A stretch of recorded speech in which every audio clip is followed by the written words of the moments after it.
From Wish TV and the All Indiana Podcast Network, this is the News 8 Daily 8 Podcast with Wish TV's Kylie Conway. A Wish TV News 8 update. Hi, this is Kylie Conway, and this is your News 8 Daily 8 for Wednesday, May 4th. You're going to have a dry day for your Wednesday, despite what it looks like outside with light winds. Highs are set to be a little bit cooler, though, with temps topping out in the mid-60s. To your vote 2022, the stage is set for a competitive congressional election in Northwest Indiana. Results are coming in for races all across the state, so let me walk you through, starting with Indiana's 1st congressional district. Jennifer Ruth Green won the Republican nomination over 6 other candidates with 47% of the vote. Green is a U.S. Air Force veteran. She faces Democratic Representative Frank Mervan for the seat in November. The GOP will be looking to capture the district after several decades as a Democratic stronghold. Former State Senator Erin Houchin won a crowded Republican primary for the open congressional seat in the 9th District. She finished second to Trey Hollingsworth in 2016, who is not seeking re-election. Houchin is likely to secure the seat in November based on the conservative nature of that district. She did share a statement with News 8 saying, "I've spent my life in the 9th District and look forward to carrying our momentum through November and being the proven conservative fighter we need in Washington. It's time to push back against the radical Biden-Pelosi agenda and take our country back." The Republican National Committee chairwoman says Hoosiers are in good hands after the primary. Ronna McDaniel released a statement reading, "Tired of historic inflation, Biden's gas hike, and the crisis at our southern border. Voters across Indiana are ready to retire Democrats and restore Republican control in the House and Senate." The RNC will continue to work with the Indiana Republican Party to keep Indiana red come November. Prosecutor races in 2 counties will put well-known names on the November ballot.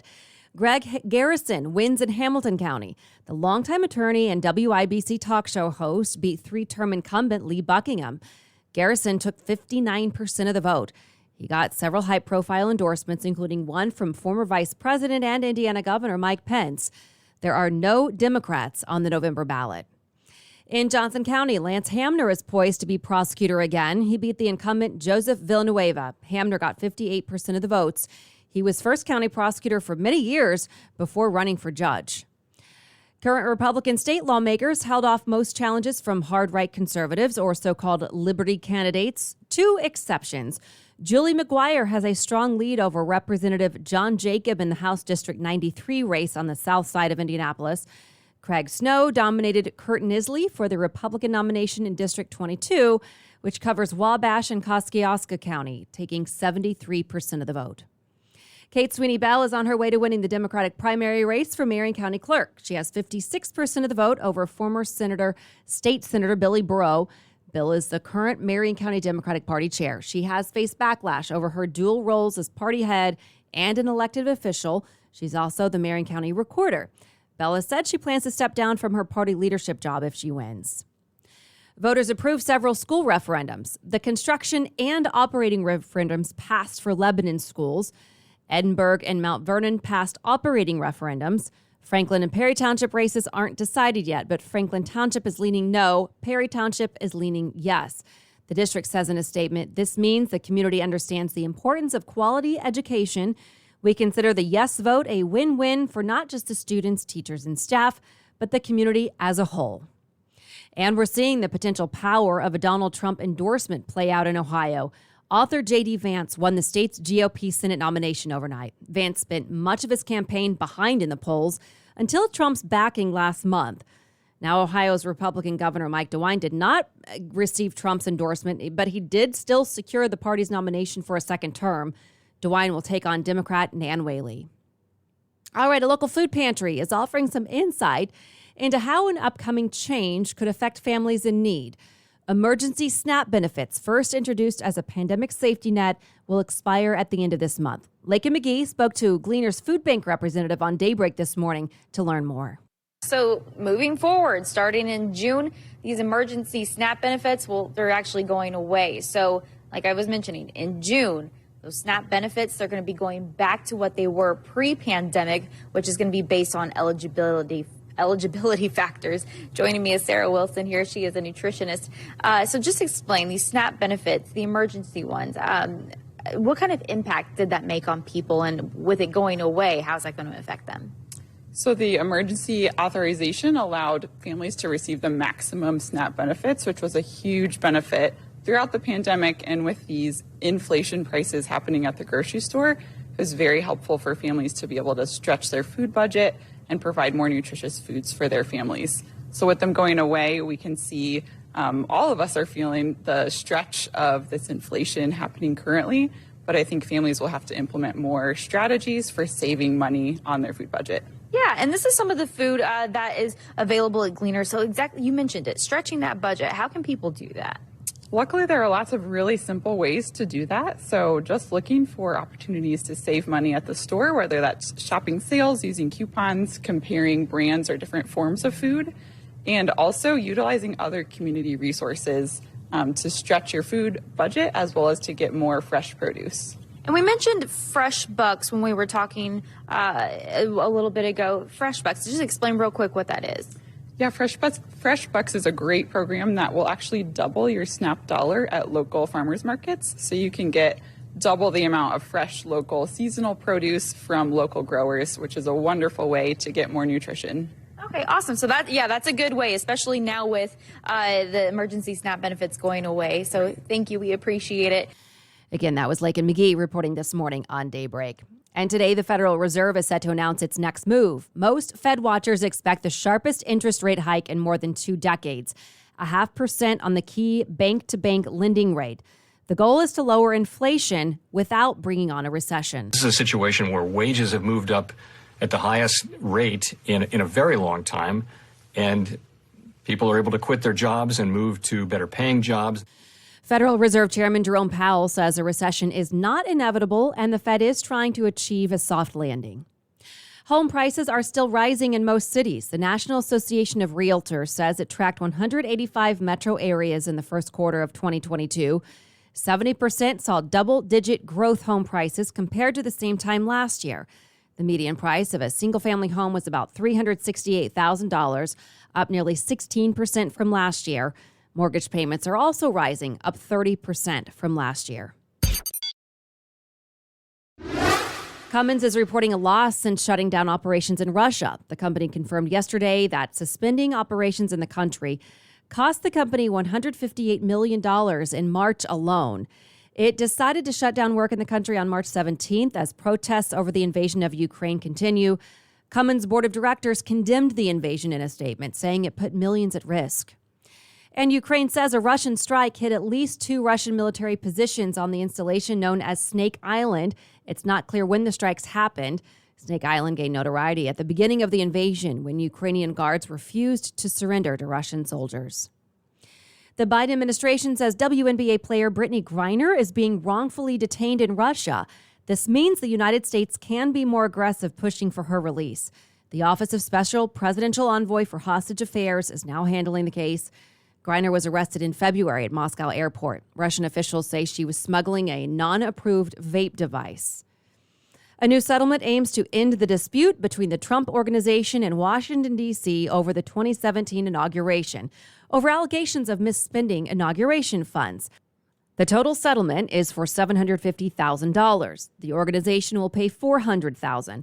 The Presidential Inaugural Committee will pay the other $350,000. The Attorney General says the money will be donated to 3 nonprofit groups. Police and protesters clash in Los Angeles during a demonstration prompted by the leak of a potential Supreme Court ruling on abortion. Police say some in the crowd threw rocks and bottles, injuring one officer, but rallies did stay peaceful in other large cities: Denver, New York City, Philadelphia, and Seattle. Chief Justice John Roberts confirmed the draft reported in Politico is real, but says it's not a final decision. The draft indicates the court will overturn Roe v. Wade, the decision that secures the right to an abortion. Roberts calls the leak a betrayal, but insists it will not affect the court in any way. He's also directing the marshal of the court to investigate. Activists from both sides of the issue spoke in downtown Indianapolis. Abortion is health care. Abortion is safe. All we ask is for compassionate care for our patients and for communities, and we will fight to make sure that we can ensure that access. If abortion didn't end the life of an innocent human being, I'd be totally fine. I wouldn't have a reason to disagree with abortion. The court never reveals specific dates for rulings, but most court watchers expect a decision in June or July.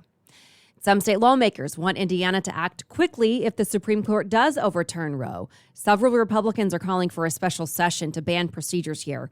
Democrats contend a ruling overturning abortion rights could unravel other protections. So I think this is the beginning of an undermining of our democracy, of us being a country with privileges, of choice. And it's one that we should all be very deeply concerned about and speaking out on. The state Democratic Party says in a statement that it believes Republicans will rewrite state laws later this summer if the court overturns Roe. And 2 Indiana Congress members are sharing their differing views over the draft opinion and what should be done if the landmark ruling is overturned. If the Supreme Court does indeed strike down Roe v. Wade, it will be one of the largest restrictions of rights in decades. You know, the Republican appointed justices, their draft opinion to overturn Roe v. Wade would go down really as an abomination, quite frankly. One of the worst and most damaging decisions in modern history. My prayer is that that the courts absolutely overturn Roe v. Wade, but the court has to speak for itself without facing intimidation. And I think, what I'm hearing from my folks is even the Supreme Court, that, we can't just let this go through the system. The radical liberal left has a pattern of throwing years of longstanding decorum out the window when their point of view is threatened. And we just saw that happen. Indiana senators are also offering their thoughts on the leak. In a statement, Mike Braun says if the leaked opinion is accurate, then today is a landmark day for the sanctity of human life in our country. I am 100% pro-life and pray it is true that the Supreme Court will follow through and save countless lives. Todd Young took to Twitter saying, I'm awaiting the official decision by the Supreme Court. A leak like this is unprecedented, and we need to ensure that Supreme Court justices are not subject to intimidation. I do believe that Roe v. Wade was wrongly decided and that the American people should be able to decide through their elected officials what our laws are when it comes to protecting life and protecting women. And your multicultural spotlight looks at abortion numbers. The CDC says just less than 1% of all abortions in the country happen in Indiana. Research from abortion rights group Guttmacher Institute estimates 75% of all abortion patients are considered to be poor or low income. A recent campaign from the ACLU breaks down numbers further, saying 51% of Indiana's abortion patients are white, 31% are black, and 9% are Hispanic. 3 out of 5 Hoosiers know someone who's accessed abortion care, which isn't surprising because across the country, 1 out of 4 women will have had an abortion in their lifetime. ACLU national leadership says if the leaked Supreme Court draft becomes an actual ruling, it will be as significant as any opinion the court has ever issued. And breaking overnight, an apparent onstage attack during a Dave Chappelle performance. Social media video that's circulating online appears to show someone running on stage at the Hollywood Bowl during Chappelle's set last night. Los Angeles police have only confirmed officers responded to the venue and took a man armed with a gun and knife into custody. It's not clear if Chappelle was hurt or why the man ran on stage.